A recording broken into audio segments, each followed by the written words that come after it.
Okay, so gamit natin yung cellphone ngayon ay cellphone ni mother kasi ang cellphone ko ay dalawa lang. Ito, actually tatlo yan kaso nasira yung isa. Wala pa tayong pamalit. Ito, andito kung saan nakalagin ang ating grocery app. Ito naman yung madalas kong pang-vlog. Ay, paras lang sila. So, dahil nandito ang ating grocery app, wait lang. Ito siya. So, naka-screen record naman yan.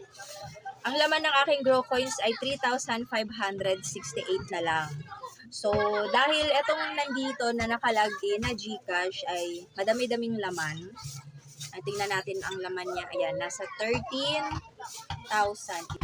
Okay, so naka-screen record lahat. Tatry kong i-insert lahat dyan sa aking makakaya.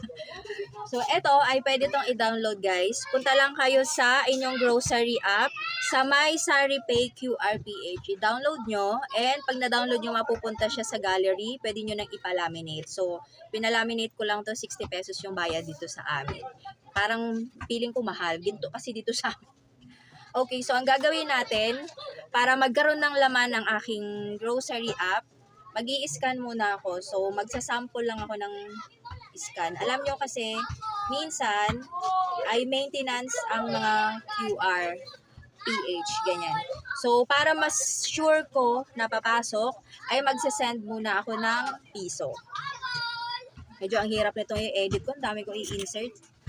So, pag nangyari yon, pupunta na ako kay grocery app. Titignan ko kung pumasok ba sa aking Grow Coins. So, successful pumasok. May piso na dito. And may text din yan dadating. Minsan kasi late ang text eh.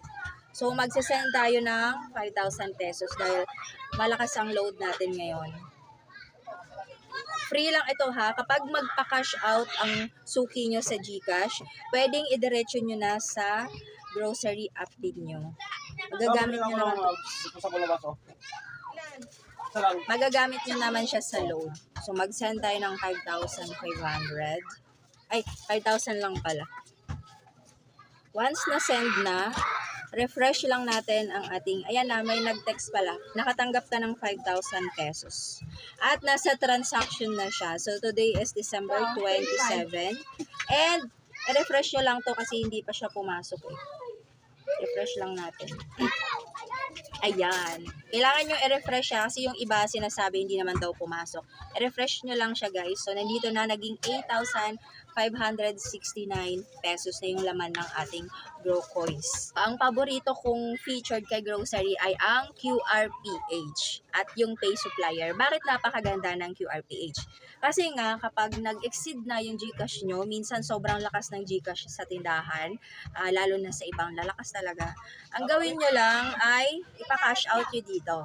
And pag nasa Grow Coins nyo na, magkano? Sige po. Ipa-send natin. QR code lang kuya. QR. Okay, dito. Send.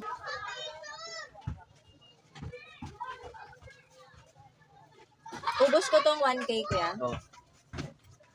Check lang natin kung pumasok. Ayun, pumasok. And refresh natin, magiging 9,000. So, katulad nun guys, kasi ako, dati na akong na-scam or hindi naman ako talaga yung mismong na-scam. Nagamit ako ng scammer. Kung natatandaan nyo, kung napanood nyo yung vlog ko na na-scam ako ng 28,000 pesos. Ang GCash ko ay ginamit ng scammer. Yun yung binigay niya sa taong ini-scam niya. At akala nung taong yun ay GCash yun ng nanloko sa kanya. Kaya na-block yung GCash account ko.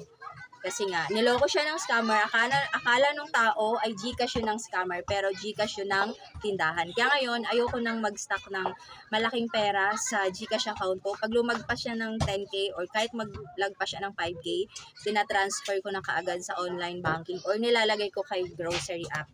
Kasi safe ang pera natin dito at napakadaming paraan kung paano natin siya mailalabas. Katulad na lang pwede natin siyang gamitin sa load. Kapag may magpa-cash in sa atin, pwede din natin natin gamitin yung Grow Coins para mag-cash in sa kanila. Pero take note lang guys, kapag nag-Gcash tayo gamit ang grocery app, may limit ito, maximum of 8,000 pesos para free of charge. Hindi madoble yung charge ng customer mo. Para ka rin nagpa-cash in sa 7-Eleven or sa RD Pawn Shop. Sa iba, yung over the counter na 8K lang yung free. Pag lumagpas na sila doon, matcha-charge sila. Madodoble sila ng charge. Hindi si grocery ang nag-charge nun ha, kundi ang GCash. At pwede din natin gamitin ang laman ng ating Grow Coins pag namili tayo sa ibang supplier ng kapartner ni grocery gamit ang Pay Supplier.